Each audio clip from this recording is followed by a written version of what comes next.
morning, students. I welcome you all. Today, we are going to start with the chapter number 26, punctuations. Most easiest chapter, but equally important. ये chapter सिर्फ एक ही page का है, सबसे छोटा chapter, but important, because exams में हमेशा मैं पंक्चुएशंस को लेके आपके मार्क्स कट करती हूँ. अगर सेंटेंस में कॉमा की जरूरत है और आपने नहीं लगाया है तो I cut half mark. Exclamation की जरूरत है, अगर आपने नहीं लगाया तो आई कट हाफ मार्क्स. सो अगर आपको आपके हाफ मार्क्स बचाने हैं, बिकॉज सेंटेंस आपका राइट होगा और सेंटेंस का वेटेज 1 है. सेंटेंस अगर आपका वेटेज जो मार्क्स होता है वो 1 मार्क का है, उसमें हाफ मार्क जो होते हैं ना वो ये पंक्चुएशन के ही होते हैं. सो अगर आपको ये पंक्चुएशन आपका मीन्स आपका ये हाफ मार्क आपको बचाना है तो ये चैप्टर तो आपकी बहुत मदद करेगा उसमें. ठीक है, सो लेट्स बिगिन.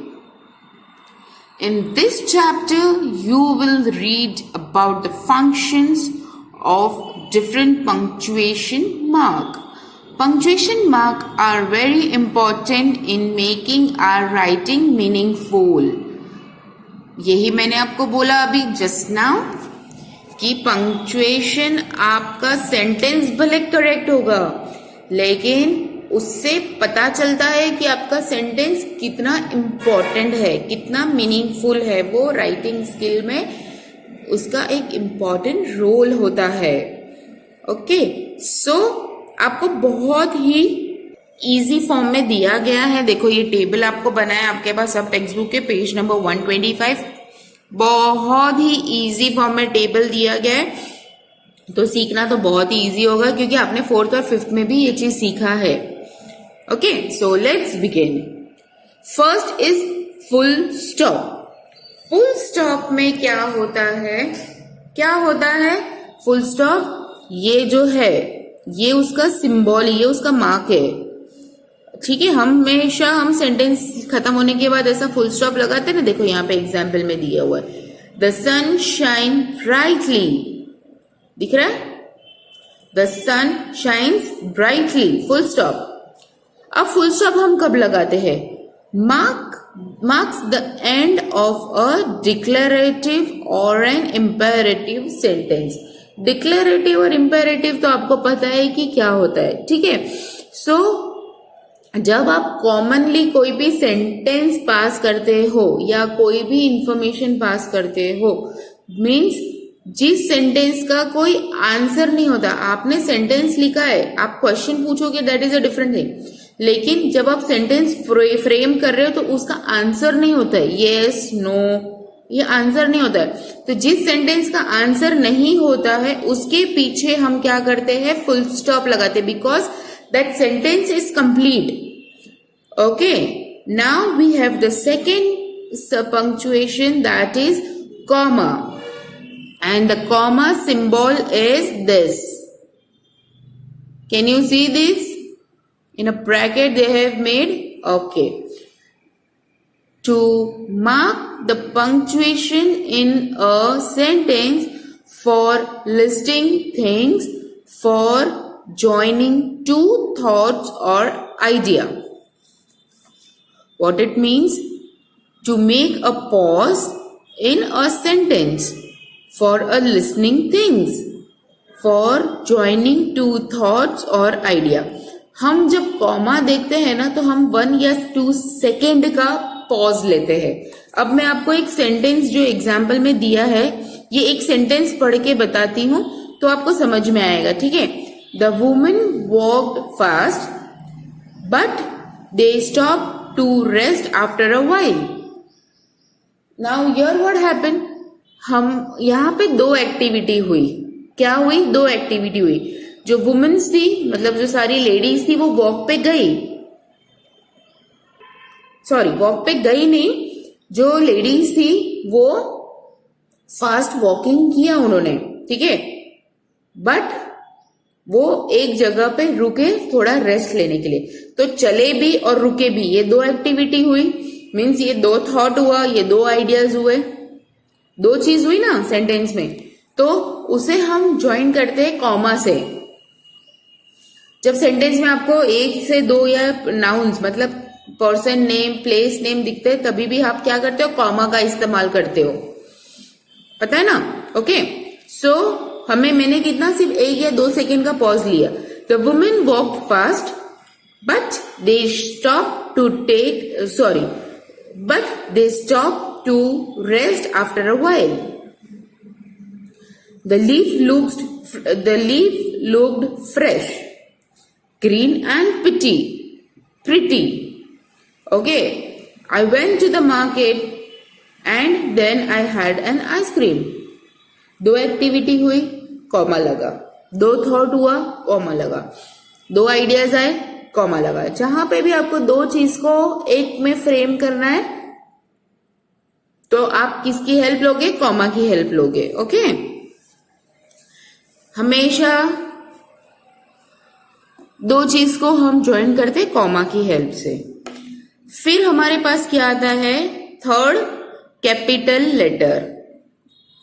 अब ये कैपिटल लेटर में ना बहुत प्रॉब्लम होता है 6th स्टैंडर्ड के बच्चों में। क्या होता है कि जब आपको सेंटेंस लिखना है और उसमें आपको कोई जगह का नाम, means noun, name of a person, place, animal and thing, ये सब जो 4 चीज का नाम आता है ना, तो आप क्या करते हो, कैपिटल में नहीं लिखते और मैं मार्क्स कट कर देती हूँ। आपके सेंटेंस की मिडल में भी अगर नाउन मतलब किसी का नाउन या प्रोनाउन का आता है, नाउन या proper noun, proper noun I am saying, not pronoun, proper noun. Okay, proper noun मतलब नाउन तो आपको सबको पता है ना, स्टार्टिंग का फर्स्ट चैप्टर में मैंने बताया था, name of a person, place, animal and thing, किसी का नाम, किसी जगह का नाम, किसी प्राणी का नाम, किसी पशु का नाम, किसी चीज का नाम, तो आपको उससे कैपिटल में लिखना है, प्रॉपर नाउन। एग्जाम्पल देखिए, यहाँ पे डेफिनेशन क्या दिया है, फंक्शन क्या दिया है उसका, used for proper noun and at the beginning of a sentence. Sentence का बिगनिंग का जो फर्स्ट अल्फाबेट होता है वो भी कैपिटल होता है और जिसका नाम लिखोगे वो भी कैपिटल होता है। जैसे कि आप यहाँ पे देखोगे, Mahesh and Sheila are my friend, Mahesh का M और शीला का S, ये प्रॉपर नाउन है, ये किसी का नाम है। Mahesh and Sheila are my friend. Okay, second sentence में कोई प्रॉपर नाउन नहीं है, लेकिन first alphabet, the house looked beautiful, the house looked beautiful, तो क्या हुआ, टी, द का जो टी है वो बड़ा हो गया, ठीक है, वो कैपिटल में आ गया। फिर हमारा फोर्थ है क्वेश्चन मार्क। क्वेश्चन मार्क तो बहुत इजी है आप सबके लिए। Use to ask a question, where do you live, what, use to ask a question, where do you live. जब हम किसी को प्रश्न पूछते हैं, क्वेश्चन का सिंबल ये है, जब हम किसी को प्रश्न पूछते हैं, सामने हमें पता है कि उसका जवाब आएगा, हाँ ना, पॉजिटिव, नेगेटिव, कुछ भी। जैसे यहाँ पे है, where do you live, I live in Ahmedabad, ये इसका आंसर है। जिस सेंटेंस का आंसर आता है उसे हम क्वेश्चन कहते हैं, उसके पीछे वो सेंटेंस, उस टाइप के सेंटेंस के पीछे आपको क्वेश्चन मार्क लगाना है। Then we have exclamation mark, use to express strong feeling such as happiness, surprise और सॉर। एक्सक्लेमेशन मार्क क्या होता है, आपको एक्सप्रेशन, आपके इमोशंस बताने होते हैं। कोई सेंटेंस सुनने के बाद या तो आप बहुत खुश हो जाओगे, अरे वाह, कोई सेंटेंस सुनने के बाद अरे यार, ऐसे सैड हो जाओगे। कुछ सेंटेंस सुनने के बाद आप क्या हो जाओगे, शॉक्ड हो जाओगे, सरप्राइज, अरे। कुछ सेंटेंस सुनने के बाद कंफ्यूज, समझ में तो नहीं आ रहा, ऐसे कंफ्यूजन वाला। सो ये सारे जो फेस है, मीन्स जैसे कि आप व्हाट्सएप यूज करते हो, व्हाट्सएप में आपको इमोजीज दिखते हैं ना, डिफरेंट डिफरेंट फेस वाले, वो सारे एक्सप्रेशन है, वो सारे इमोशन है। ओके, सो वैसे स्टेटमेंट, वैसे जो सेंटेंस होते हैं उसके पीछे हम क्या करते हैं, एक्सक्लेमेशन मार्क कौन सा है, ये सिंबल है उसका, ठीक है। तो एग्जाम्पल में देखेंगे, what a beautiful sight, what a beautiful sight, hurray we have a holiday tomorrow. अब यहाँ पे क्या हुआ, सेंटेंस के लास्ट में एक्सक्लेमेशन मार्क आया, यहाँ पे जो एक्सप्रेशन हुआ हुर्रे, हुर्रे फीलिंग है, ओके। उसके बाद नॉर्मल सेंटेंस आया, तो हुर्रे के बाद एक्सक्लेमेशन आया। सो एक्सक्लेमेशन हमेशा आपके एक्सप्रेशन के बाद आता है। फिर क्या है, एपोस्ट्रॉफी, एपोस्ट्रॉफी का सिंबल क्या है, ये रहा, to show possessions and for contraction, this is Rohit's house, I did not do it. अब एपोस्ट्रॉफी दो वे में यूज होता है, एक होता है हमारा पोजेशन में, जब हम किसी के बारे में बात करते हैं, किसी के लिए, या सेंटेंस में क्या हुआ, हमने रोहित के घर के बारे में बोला कि दिस इज रोहित्स हाउस, तो हमने रोहित के बारे में बात किया, तो हम रोहित के बाद एपोस्ट्रॉफी एस लगाए। दूसरा क्या है, कॉन्ट्रैक्शन, कॉन्ट्रैक्शन मतलब जब हम वर्ड को शॉर्ट फॉर्म में कर लिखते हैं, see I did not do it, ये बेसिकली प्रोनाउंस क्या हुआ, डिड नॉट, NOT नॉट, लेकिन हमने शॉर्ट फॉर्म में लिखा है, यहाँ पे क्या लिखा गया है, शॉर्ट फॉर्म में, सो आई डिड नॉट। तो जब हम कॉन्ट्रैक्शन, जब हम शॉर्ट फॉर्म, कॉन्ट्रैक्शन तो आप सबको पता ही है ना, जब हम शॉर्ट फॉर्म में लिखते हैं, ओके, तब भी हम एपोस्ट्रॉफी का इस्तेमाल करते हैं।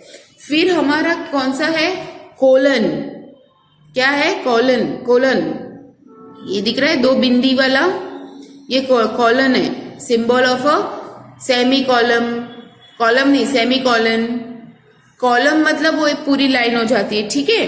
तो कॉलन, कोलन और कॉलम, ये दोनों में प्रोनाउंसिएशन डिफरेंस है, ओके। सो ये दो बिंदी को हम क्या बोलेंगे, कॉलन बोलेंगे, क्या बोलेंगे, कोलन, COLON, कॉलन।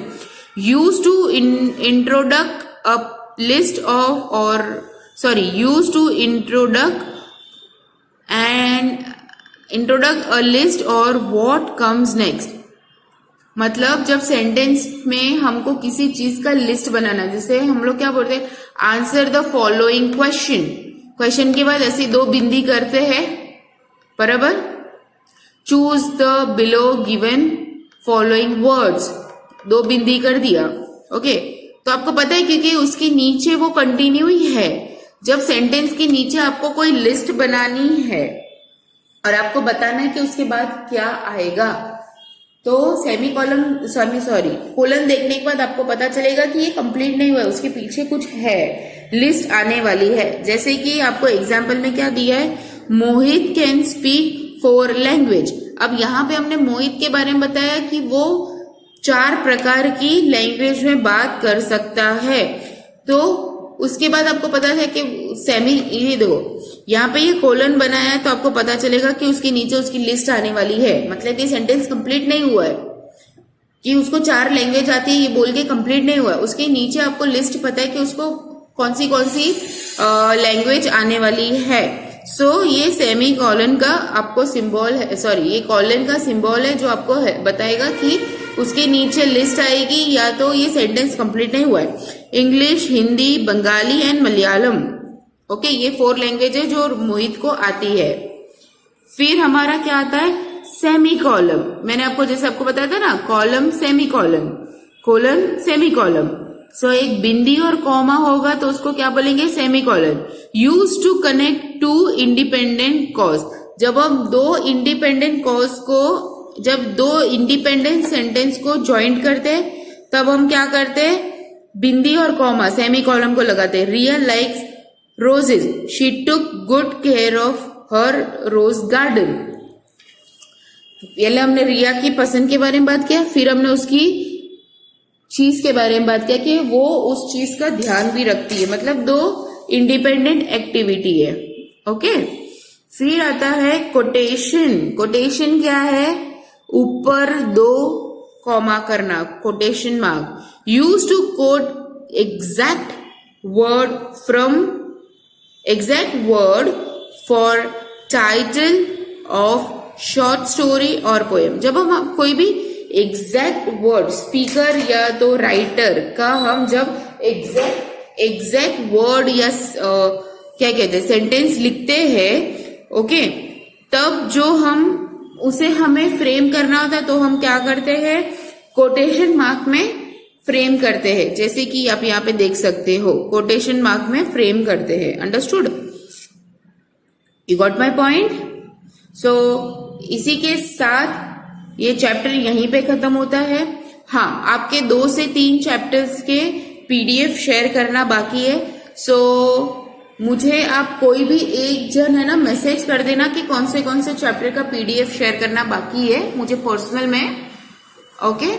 या तो मैं आपको सैटरडे को सारे पीडीएफ एक साथ शेयर कर दूंगी, तो संडे आप एक लिख सकते हो, ठीक है? ओके, इसी के साथ ये चैप्टर यहीं पे खत्म करते हैं। Thank you, have a good day.